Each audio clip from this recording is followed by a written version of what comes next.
Bismillahirrahmanirrahim. Assalamualaikum warahmatullahi wabarakatuh. Yang terhormat Bapak Yusron selaku dosen pengampu mata kuliah pendidikan agama Islam. Saya Bebek Priliani dengan NIM 33283021 akan memaparkan materi kisah Risalatul Rasul tentang berita kedatangan kerasulan Nabi Muhammad SAW. Nabi Muhammad SAW berasal dari keluarga yang sangat disegani dan dihormati di kota Mekah, yaitu berasal dari suku Quraisy, keturunan Bani Hashim. Pada masa pengasuhan pamannya Abu Thalib, beliau mendapat amanah membantu menyediakan air bagi orang yang datang ke Ka'bah untuk pemujaan berhala. Walaupun demikian, ia tidak pernah mengikuti upacara pemujaan itu. Ia merasa risau, gelisah terhadap kaumnya yang menyembah berhala. Oleh karena itu, menjelang usia 40 tahun, ia sering bertafakur, uzlah, mengasingkan diri, merenung dengan sungguh-sungguh. Ketika Nabi SAW genap berusia 40 tahun, tampaklah tanda-tanda kerasulan pada dirinya, yaitu berupa mimpi yang benar dan sering datang seperti fajar yang terang di pagi hari. Mimpi tersebut ia alami selama 6 bulan. Sampai pada suatu malam, beliau mengalami peristiwa yang luar biasa, tepatnya pada tanggal 17 Ramadan atau tanggal 6 Agustus 611 Masehi. Nabi Muhammad melihat cahaya terang benderang di gua Hiro. Dikisahkan bahwa malaikat Jibril muncul dengan cahaya membutakan di hadapan Nabi Muhammad SAW kemanapun beliau memandang. Jibril adalah malaikat yang bertugas menyampaikan wahyu dari Allah SWT. Saat itu, Jibril muncul dalam bentuk manusia.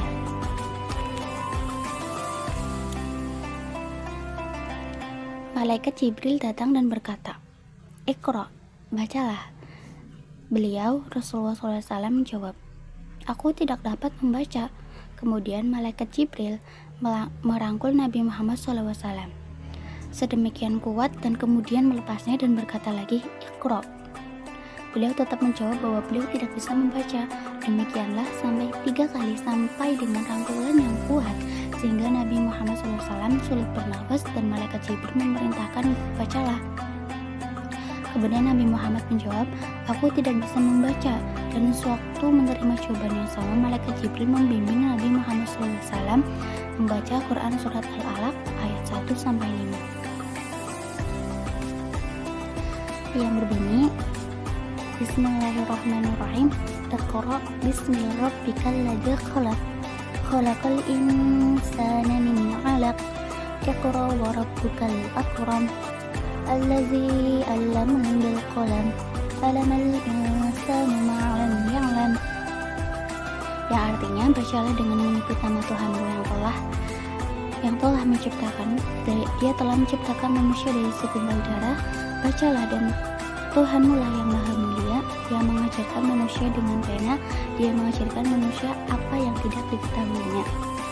Sesudah memahami peristiwa di atas, Nabi Muhammad SAW keluar dari gua Hiro dan turun dari Jabal Nur, pulang dalam kondisi ketakutan dan bingung. Beliau gemetar, ketakutan, dan badannya menggigil dan berkeringat. Khadijah, istri Nabi Muhammad SAW, merasa heran melihat kondisi suaminya karena selama ini belum pernah terjadi. Nabi Muhammad SAW meminta istrinya untuk menyelimuti. Beliau berkata, selimutilah aku." Nabi Muhammad SAW menggigil seperti orang yang terkena demam. Khadijah berusaha menenangkan Nabi SAW. Setelah hilang rasa takutnya, Nabi Muhammad SAW menceritakan semua yang dialaminya di Gua Hiro. Usaha seorang istri untuk menenteramkan hati sang suami Nabi Muhammad SAW, Khadijah mengajak beliau untuk bertemu dengan temannya yang bernama Waraqah bin Naufal. Waraqah bin Naufal adalah orang Nasrani yang memiliki pengetahuan yang luas tentang isi kitab Taurat dan kitab Injil.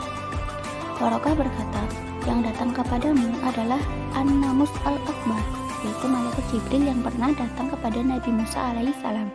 Sesungguhnya engkau adalah orang yang terpilih menjadi Rasul Allah SWT. Kaummu akan mengatakan bahwa engkau penipu. Mereka akan memusuhimu, melawanmu, dan bahkan membuangmu. Sungguh, bila aku masih hidup sampai saat itu, aku akan membelamu. Peristiwa luar biasa penerimaan wahyu pertama di Gua Hira ini terjadi pada tanggal 17 Ramadan 611 Masehi.